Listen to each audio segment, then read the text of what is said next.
Friends are always saying to me, "Pam, is there a man in your life?" In a funny way, there is. It's an odd relationship. I only meet him once a week. Do you think I'm daft? I might be. Daft about him.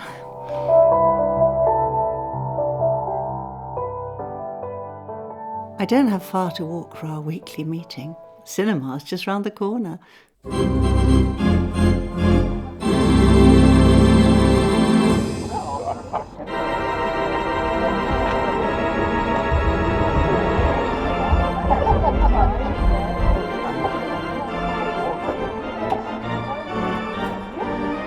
Please, John, come this way, folks. Please. You'll come this way. Straight away through, please, if you have a ticket. You'll go through.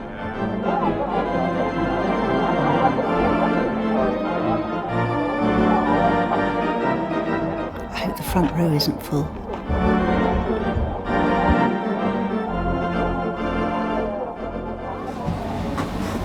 Hello, just one for stall, please. It's always just one.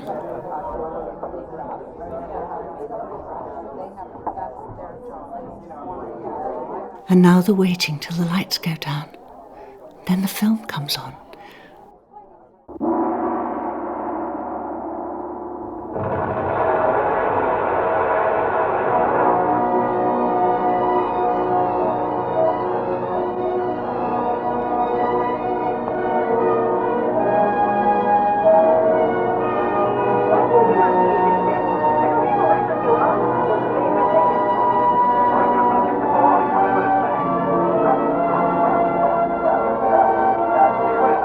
It's not the film I've come for.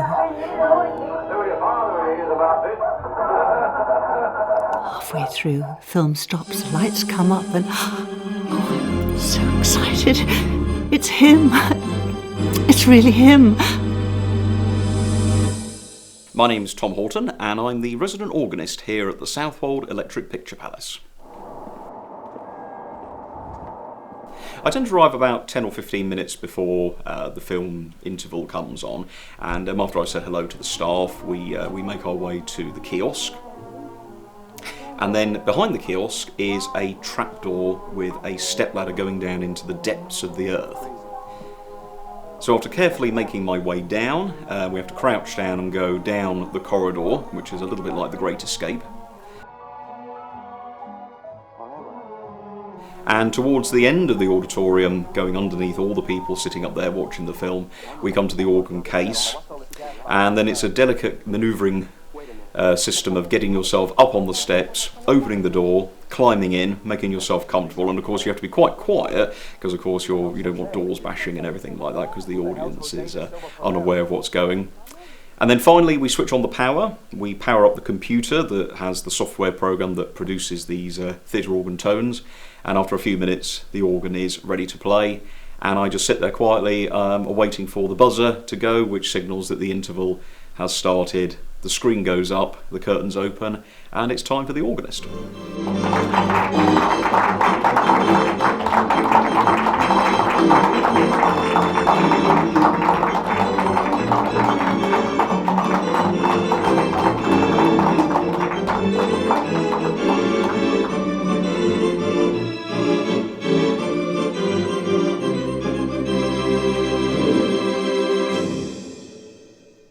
It was a mad thing to do, because we decided we've got no backstage here or anything like that, so we hadn't wanted to get the organist in and out without him being seen by the audience, and he couldn't sit there the whole time waiting for the interval and so on. So we dug this tunnel from the box office underneath right through to the back, so the organist can get in and out without being seen.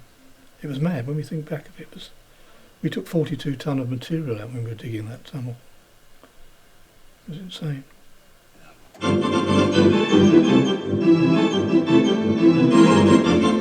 think the cinema patrons loved the organ so much that once the talkies came in during the late 1920s, the organ interlude was established, and that's where many people remember the organ rising up out of the floor to play popular music of the day during the interval in between the two films. My organ playing began at round about the age of 10 with my grandparents, who were home amateur organists, and they had a new organ delivered, and I saw it and I said, "Oh, can I have a go on that?" And my grandmother said, "Yes, you can, but here's an organ learning book," which was thrust into my eager mitts, and that's how I got into playing certainly electronic organs. And my first theatre organ experience was on a Wurlitzer around about age 12.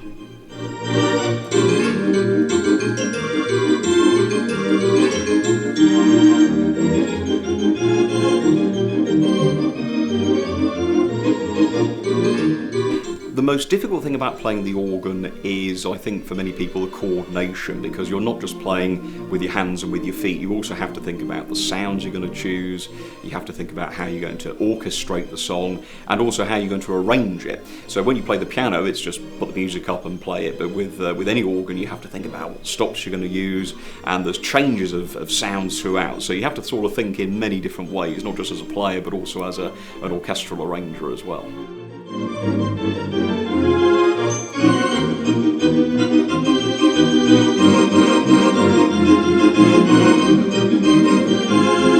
The idea of the keyboards is that the bottom keyboard is what we call the accompaniment on the cinema organ. That's mostly where the left hand sits, and that plays the chords and the accompaniment. The other two keyboards are for the melody. The reason that we have more than one keyboard is because you can have one sound on the centre keyboard and then an alternative voice on the top keyboard.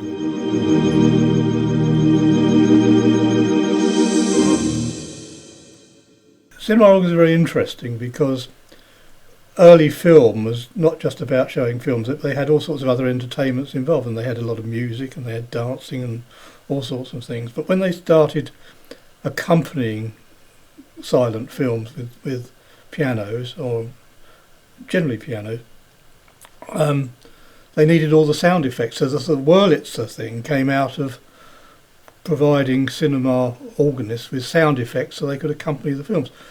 So we thought that the cinema organ was just one of these frills of the cinema that was just a part of the whole thing, really. And you know, the frills are as important, if not more important, than the actual film you're watching.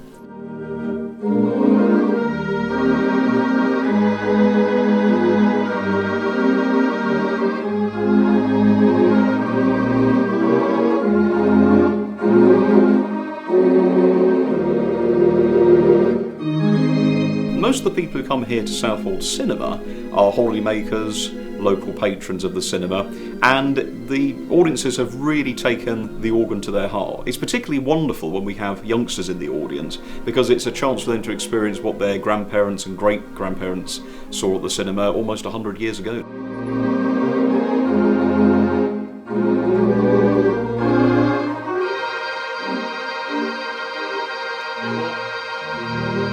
I think a lot of people do come just to hear the organ. It's such a treat for many people. In fact, back in the 20s and 30s, the organ interlude was the highlight of the evening for many people. So whilst the whole experience of the Southwold cinema here is magical, I do know quite a few people do like to come and just hear the organ interlude during the intermission.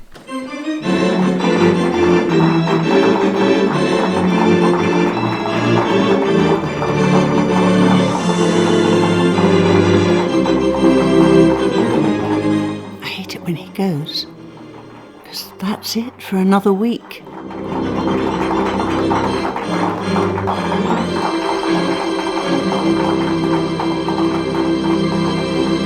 So I sit through the rest of the film. My heart's not in it. When that organ disappears, that's when the light goes out for me.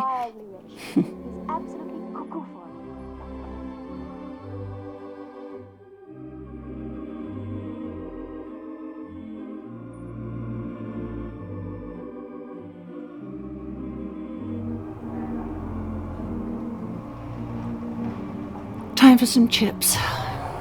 Nothing to rush home for.